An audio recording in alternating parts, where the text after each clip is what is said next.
privada, pues es preferible, más barato, y mejor para el paciente, hacer medicina preventiva, medicina de la atención primaria.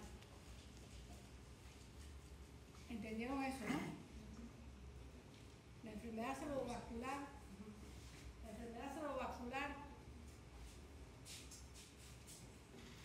no es más que el cuadro neuroanatomoclínico, que es el resultado de dos cosas, o de la reducción brusca del flujo sanguíneo a un determinado lugar del cerebro, o la rotura de un vaso sanguíneo. Ese es el concepto de enfermedad cerebrovascular. Y tiene dos grandes clasificaciones, como él decía: el evento hemorrágico o las enfermedades cerebrovasculares hemorrágicas y las isquémicas.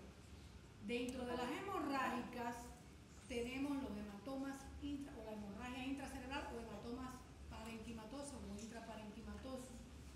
Tenemos la hemorragia solenoidea y tenemos el infarto hemorrágico, que faltó allí y que mucha de la literatura la recoge, a pesar de que hay algunos detractores de este concepto.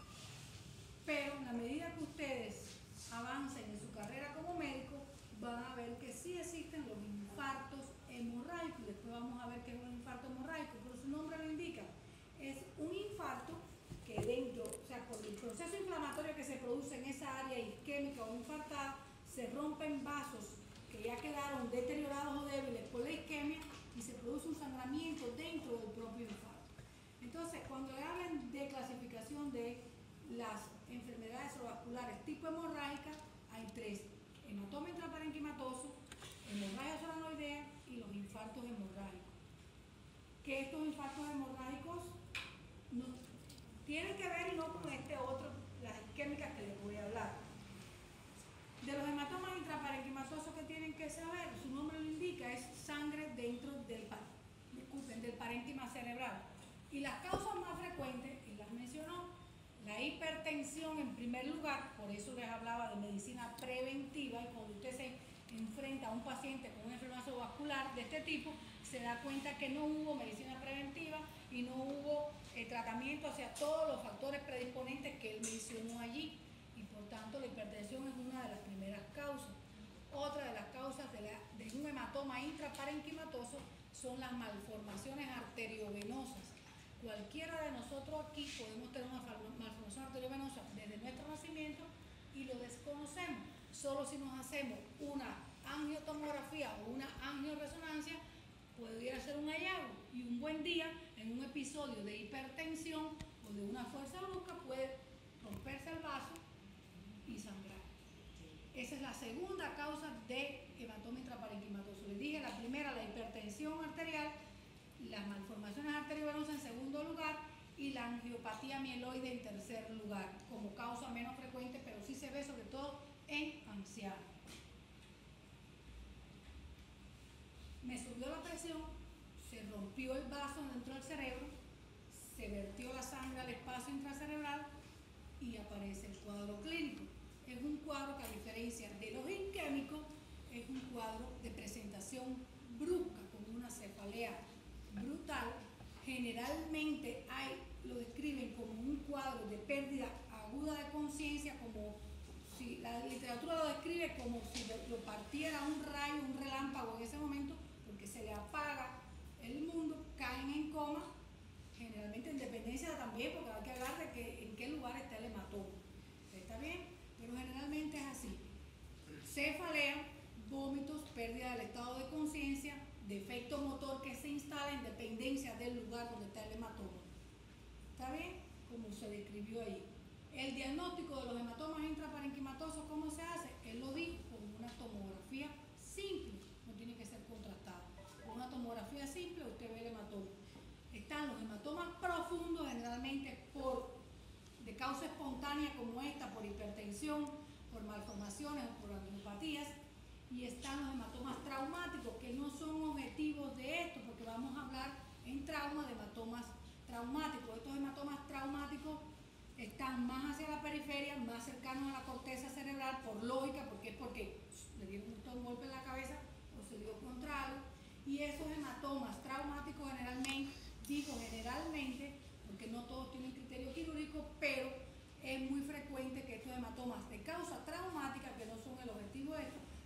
tengan criterio quirúrgico.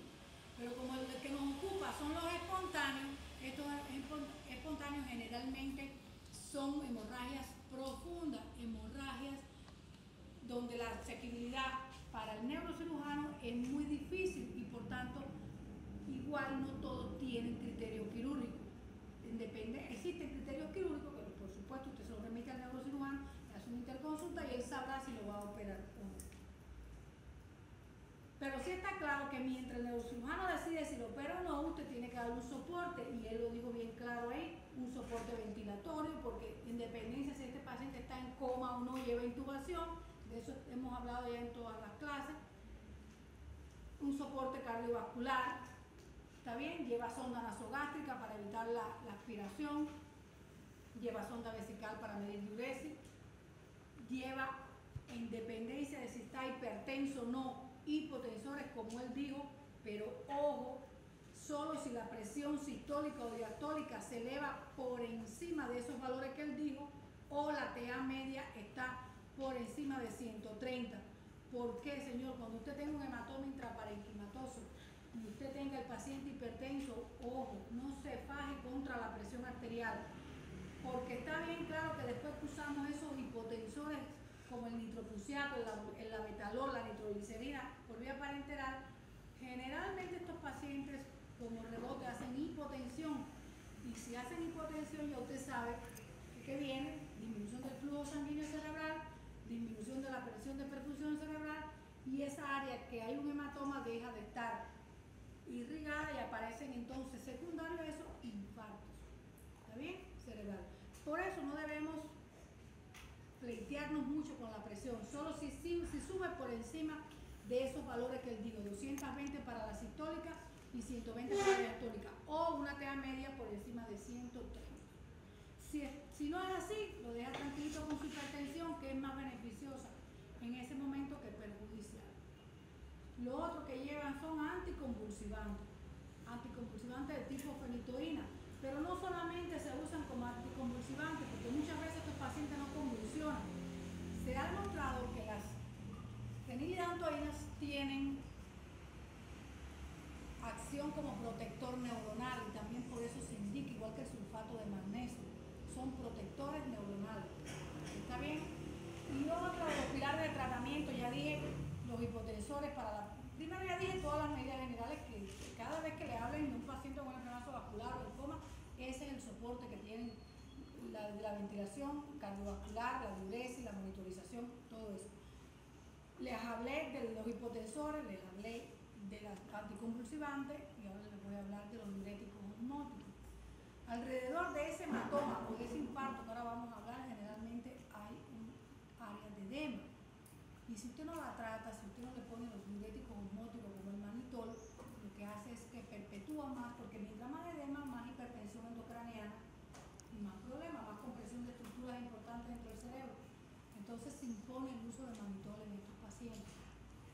Manitol, ya lo he mencionado las dosis, una dosis de ataque y una dosis de mantenimiento, con cuidado de la molaridad del paciente y con cuidado de que no haga hipovolemia, porque el manitol, por supuesto, atrae agua al espacio intravascular y por tanto, si mi paciente no tiene insuficiencia renal, va a orinar y hay que reponer esas pérdidas por manitol. Eso en el caso del hematoma intraparenquimatoso. En el caso de la hemorragia subaracnoidea, que es, fíjense que voy a la segunda clasificación, estamos hablando de enfermedad vascular tipo hemorrágica, dijimos los hematomas intraparenquimatosos, en primer lugar, las causas de ellos son, en primer lugar, la hipertensión, segundo, malformación arteriovenosa y tercero, las angiopatías. En el caso de la hemorragia subaracnoidea, también hay hemorragia subaracnoidea traumática, que no es el objetivo de la clase, cuando le dimos trauma lo vamos a ver, y la hemorragia subaracnoidea espontánea, que es esta a la que nos estamos refiriendo, y que la causa principal de las hemorragias subaracnoideas son los aneurismas. Y también les doy como noticia que cualquiera de nosotros aquí podemos tener un aneurisma intracraneal y no lo sabemos hasta el día que sangre o hasta el día que por cualquier otra eventualidad nos hagamos una resonancia magnética, una angioresonancia o una angiotomografía y ahí hay un aneurisma. ¿Está bien? Entonces la primera causa de las hemorragias subaracnoideas son los aneurismas, y en otro lugar la discrasia sanguínea. Y el infarto hemorrágico, que es otra de las clasificaciones complicación que entra de las enfermedades cerebrovasculares hemorrágicas, pero como ahora le voy a hablar un poquito de los isquémicos, lo vamos a dejar allí. Terminé con enfermedad cerebrovascular hemorrágica. La enfermedad cerebrovascular isquémica. Hay miles de clasificaciones por ahí. Los neurólogos la clasifican de una forma, los neurocirujanos de otra, nosotros los intensivistas de otra. Pero lo que sí está claro que la más, o sea, la que yo hallo que es más práctica a la hora de enfrentarnos a un paciente cuando nos llega a una emergencia es más o menos así. Está el ataque dentro de las enfermedades cerebrovasculares isquémicas. Primero les voy a decir que se producen, o que la causa principal que produce una enfermedad cerebrovascular isquémica, así mismo como les dije del hematoma, de la hemorragia tromboembólica, que son las malformaciones, y la hipertensión, en el caso del infarto cerebral, de la enfermedad cerebrovascular isquémica, la causa principal es la aterosclerosis. Es la placa de ateroma que ocluye un vaso sanguíneo a cualquier nivel, corazón, intestino, pero el caso que nos ocupa hoy es a nivel de los vasos cerebrales. La placa de ateroma no es más que un tejido graso rodeado de un armazón totalmente de tejido fibro elástico y de grasa. Y es más o menos, yo no soy buena dibujante, pero para que tengan una idea, sería algo más o menos así. Digamos que este es el vaso sanguíneo. Digamos que yo todos los días me como un pollo a la brasa. ¿Y qué pasa? Mis triglicéridos se elevan, todo el colesterol bueno y el malo. Y voy formando, en la medida que pasa el tiempo, placas de ateroma a nivel del endotelio, de la luz y del vaso. Esta plaquita que ustedes ven aquí, ella sola no es patológica. Si ella se quedara tranquila allí, no pasara nada. De hecho, nosotros todos las tenemos por ahí en algún lado. ¿Dónde vienen los problemas? Cuando hay complicaciones de la placa. Y la placa puede tener dos complicaciones. O que se ulcere, o que se rompa, o una hemorragia placa, perdón. Si esta placa se ulcera, porque por aquí pasa sangre y está todo el tiempo presión pasando por esa capa de tejido fibroelástico y grasoso, se rompe y se ulcera. ¿Y qué va a pasar? El contenido que hay dentro de la placa, que es todo material fibroelástico y grasoso, sale y va a viajar. Pueden pasar dos cosas. O ese material que sale se queda alrededor de la placa y en la medida que llega todo el contenido de la sangre, digamos, plaquetas, todo lo que pasa con la sangre, se va adhiriendo a ella y va aumentando de tamaño y me va ocluyendo la luz del vaso.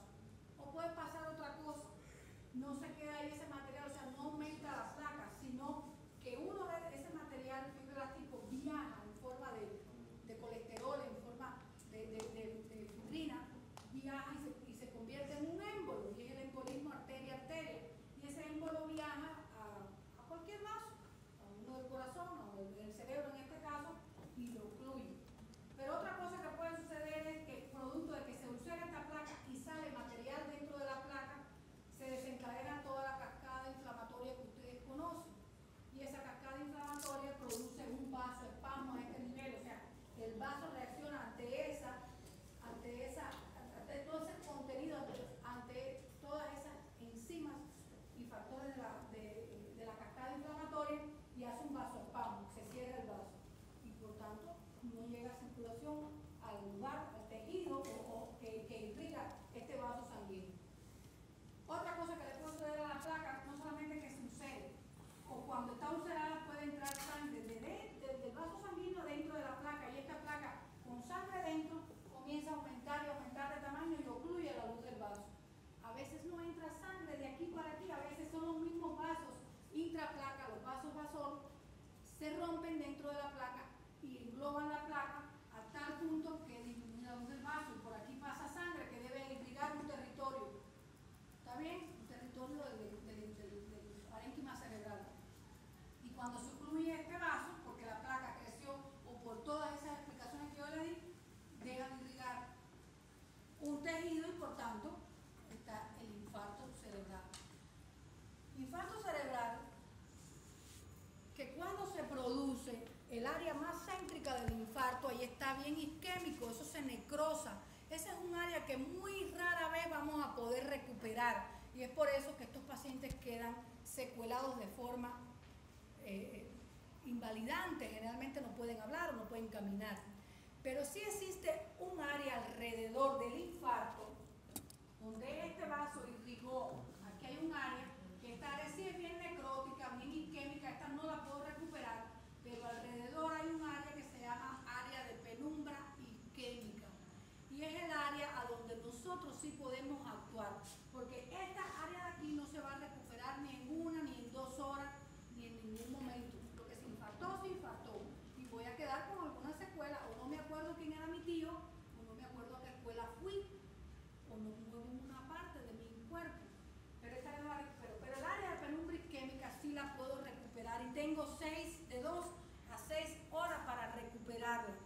¿Cómo la recupero? Con las medidas de soporte que yo quiero que ustedes se aprendan aquí, para que cuando se enfrenten a un paciente con enfermedad vascular isquémica, en vez de esa área de ir hacia una necrosis, esa área de penumbra isquémica, si nosotros no actuamos, va a hacer que el infarto se extienda y se haga más grande. Y ahí es donde yo voy a actuar, ¿con qué? Con todas las medidas de soporte que él mencionó y con algunas que quisiera agregar.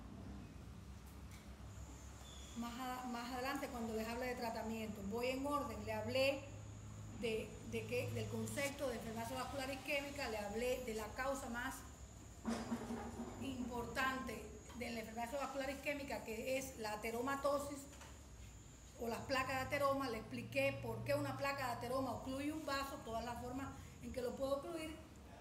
Y ahora les digo el cuadro clínico, más o menos. El cuadro clínico de un infarto cerebral igual que un hematoma intraparenquimatoso es muy amplio, pero eso depende de la zona que se dañó. Y yo no voy a ser específica aquí porque cuando roten por neurología le van a decir que si el núcleo que se afectó fue el putamen, va a tener un ojo virado para acá. Eso no es lo que yo quiero. Yo quiero que ustedes sepan que, como bien les dije, que el hematoma intraparenquimatoso es de un inicio brusco, muy alarmante, muy aparatoso. Generalmente el paciente lo despierta o lo alcanza una cefalea muy brusca, con un vómito en proyectil, con una pérdida brusca de conciencia. A diferencia de eso, el ataque de isquemia o de enfermedad vascular isquémica, el comienzo es insidioso y progresivo, es lento. Generalmente viene precedido, como él dijo, de ataques transitorios de isquemia, que te avisan, es una luz que te dice, mi familiar o mi paciente va a ser, mejor lo llevo al neurólogo o al clínico, porque va a ser un infarto cerebral en algún momento. Por eso les digo, el comienzo del ataque transitorio, o sea, de la enfermedad vascular isquémica, es insidioso y progresivo. Y muchas veces, y lo clásico y lo que te describe la literatura, y no porque lo describe la literatura, sino porque es lo que tú ves, es en tu consulta un familiar que viene y te dice, mi papá se acostó anoche después de haber discutido con mi esposo, un ejemplo, o con quien sea, le subió la presión, yo le di su pastillita y se acostó. Y cuando yo me levanto por la mañana, que voy a llamarlo, lo veo que está tirado en el piso, quizás intentó levantarse, y que va a tener generalmente relajación de esfínteres, un lenguaje tropeloso, porque a diferencia del hematoma intraparenquimatoso que te puede llevar rápidamente al coma, este es más insidioso y pasa por un cuadro primeramente de desorientación. Me imagino que la persona, porque estos eventos generalmente ocurren en la noche, la persona quizás pasó por un cuadro de confusión, que no sabe dónde se despertó, perdió la conciencia, relajó su esfínteres, dejó de movilizar un hemicuerpo, hizo una parálisis facial de alguno de los dos lados, en dependencia del territorio que se afectó. Con un lenguaje tropedoso generalmente recuperan un poco la conciencia, pero sí quedan no quedan conscientes y orientados. Y esa es más o menos a grandes rasgos la diferencia entre un ataque hemorrágico y uno isquémico. Dentro de la clasificación se clasifican, yo les dije que había muchas formas de clasificarlo, pero la que yo hago más práctica y la que más manejamos en el ambiente médico es más o menos la que él dijo. Los ataques transitorios de isquemia, que no son más que episodios fugaces en que a veces estamos conversando en la mesa con papá, con mamá, y de momento se desorienta, no sabe dónde está, no sabe quién soy yo, pierde el momento la conciencia, se marea, intenta que se cae o a veces se cae y se vuelven a recuperar. En dependencia del territorio, si es de la carótida o de la vértebro-basilar, toda esa secuela, todo eso que yo he hablado se recupera en menos de 24 horas, pero si es para el territorio de la carótida, si es para el territorio de la vértebro-basilar, se recupera en 72 horas. Ese es el ataque transitorio de isquemia. Otra que es la primera clasificación, de ahí está, hay alguna literatura que no aceptan el término de NIR o defecto neurológico isquémico reversible, pero muchos neurólogos aún lo siguen usando y tienen que conocer lo que se usa y lo que no se usa. El de NIR, la diferencia con el ataque transitorio de isquemia es que la recuperación de todo ese cuadro clínico que yo le he hablado demora hasta 3 semanas. Por eso es defecto neurológico isquémico reversible. O sea, todas las secuelas se recuperan en un término de 21 días o 3 semanas. Y de ahí viene ya como tal el infarto cerebral progresivo y el estabilizado. Cuando hablamos de infarto cerebral progresivo, cuando el cuadro clínico de una sola vez progresa hacia su máxima extensión ya, hasta todo lo que iba a pasar, rápidamente se instala todo, el defecto motor, la pérdida de conciencia, la hipertensión, todo de una sola vez. Disculpen, ese es el estabilizado. El progresivo es el que comienza a aparecer la sintomatología y demora días y van apareciendo nuevos síntomas hasta que se estabiliza. Hasta aquí que les he dicho, ataque transitorio de isquemia, defecto neurológico irreversible, está el ictus menor que le sigue el defecto neurológico irreversible, que no les hablé de él, que es un ictus. Ictus es lo mismo que stroke, se lo van a encontrar en la literatura como ictus, como stroke, ¿está bien? Como ataque de isquemia, son términos similares que se usan en la literatura. El ictus menor, con la diferencia con el de NIR, es que no se recupera nunca el defecto neurológico, solo se recupera un 20%. Y el infarto cerebral está el progresivo y el estabilizado, con las diferencias que yo les dije ya. Ya hablamos de las causas, incluso hablé un poco de fisiopatología para que vean por qué se produce eso, y lo que quiero es que sepan en dónde deben actuar y qué sí se puede recuperar de una persona infartada. El diagnóstico, ¿cómo se hace el diagnóstico? Señores, usted le puede indicar lo que quiera, hemograma, indíquele lo que quiera, pero usted solo lo va a confirmar si usted le hace una tomografía. Sin contraste, una tomografía de cráneo simple. Pero ojo, la tomografía de cráneo, si usted se la hace de forma precoz, no va a haber ningún área de infarto. Y dicho sea de paso, las áreas de infarto en una tomografía se ven como una imagen hipodensa, y las imágenes en una tomografía de un hematoma o de cualquier evento hemorrágico se ven como áreas hiperdensas, o sea, áreas blancas. Los infartos cerebrales se ven como áreas hipodensas, o sea, no se ven blancas, se ven en un tono de grises. Ojo, no van a ver un infarto si hacen una tomografía precoz. El hecho de que usted le venga a una persona incluso con toda una sintomatología bien florida, mi papá ha hecho episodios de ataque transitorio de isquemia, anoche se mortificó, hoy por la mañana amaneció tirado en el piso con un lenguaje tropeloso, no me conocía, ahora no mueve, o sea, típico de un infarto cerebral. Pero usted le hace la tomografía en ese mismo momento y todo eso ocurrió a las 4 de la mañana y usted a las 10 de la mañana le hace la tomografía y no va a ver la imagen hipodensa de la que yo estoy hablando. ¿Está bien? Le puede hacer esa tomografía, porque muchas veces nos confundimos el infarto cerebral con la hemorragia. A veces no es tan fácil y tan claro como yo lo estoy diciendo aquí. A veces todo este cuadro clínico de una hemorragia y de un infarto se imbrican y uno no lo sabe diferenciar. Por tanto, usted tiene que hacer la tomografía precoz. Si sale una imagen hiperdensa, ya usted sabe que fue un evento hemorrágico. Y si no sale ninguna imagen, ojo, no diga que no tiene un infarto, porque la imagen hipodensa se va a ver entre las 48 y 72 horas después de instalado el proceso, o sea, la oclusión del vaso. ¿Eso se entendió o no entienden nada? Yo estoy hablando y me pregunto. Ustedes no dicen de... ¿Ustedes entienden lo que yo estoy hablando?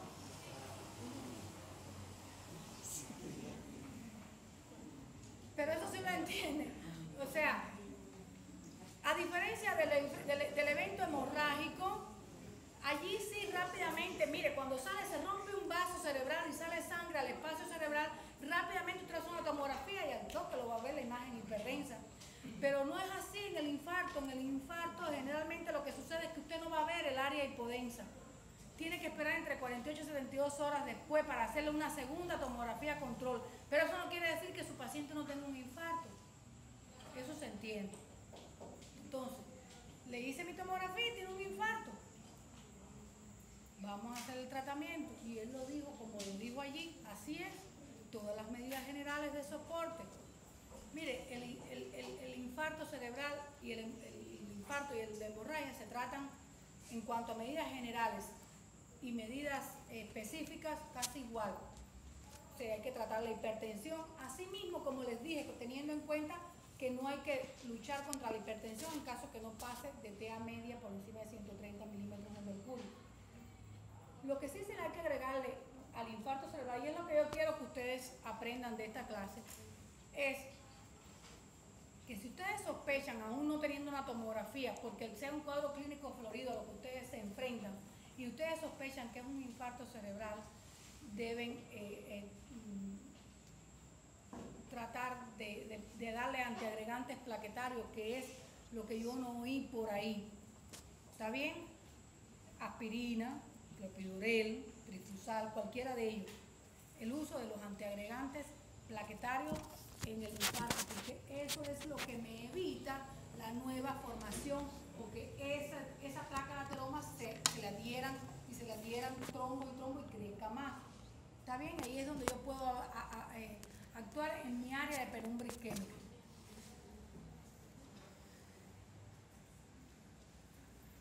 Lo otro que llevan los infartos cerebrales son anticoagulación, pero no se les ocurra anticoagular nunca un infarto o que ustedes sospechen que sea un infarto si no tiene un ataque. Porque si su infarto no es un infarto y es una hemorragia soranoidea o un hematoma intraparenquimatoso, ¿qué pasa? Si usted le da anticoagulante a un paciente que ya sangró, entonces no usen, eso es otra cosa que yo quiero que ustedes se lleven de aquí.